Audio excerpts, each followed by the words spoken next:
साल 1793 में ब्रिटिश संसद के सामने एक बड़ा सवाल था।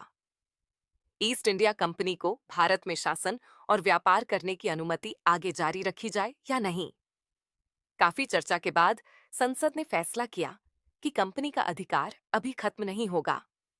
इसीलिए एक नया कानून लाया गया, चार्टर एक्ट 1793। इस कानून ने सबसे पहले तो कंपनी को भारत में व्यापार करने की अनुमति 20 साल और दे दी। यानी कंपनी का शासन और व्यापार दोनों जारी रहेंगे। इसके साथ ही कानून ने भारत में कंपनी के प्रशासन को थोड़ा और मजबूत बनाया।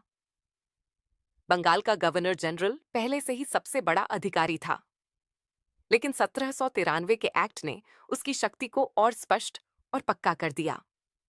मद्रास और बॉम्बे के गवर्नरों को बंगाल के गवर्नर जनरल के आदेश मानने ही होते थे। अब यह बात कानून में साफ लिख दी गई। एक और महत्वपूर्ण बात यह थी कि कंपनी के अधिकारियों को ब्रिटिश सरकार की अनुमति के बिना आसानी से हटाया नहीं जा सकता था। इससे वे अधिक सुरक्षित और शक्तिशाली बन गए। प्रशासन चलाने का पूरा खर्चा भारत के राजस्व से ही उठाया जाएगा, यह भी स्पष्ट कर दिया गया। यानी भारत का पैसा भारत के ही प्रशासन पर लगेगा, लेकिन नियंत्रण कंपनी के हाथ में ही रहेगा। कंपनी को यह भी कहा गया कि वह बिना अनुमति किसी चर्च या निजी संस्था को दान नहीं दे सकती।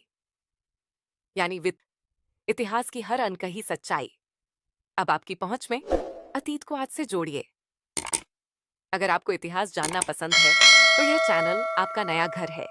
सब्सक्राइब कीजिए, लाइक कीजिए, बेल आइकन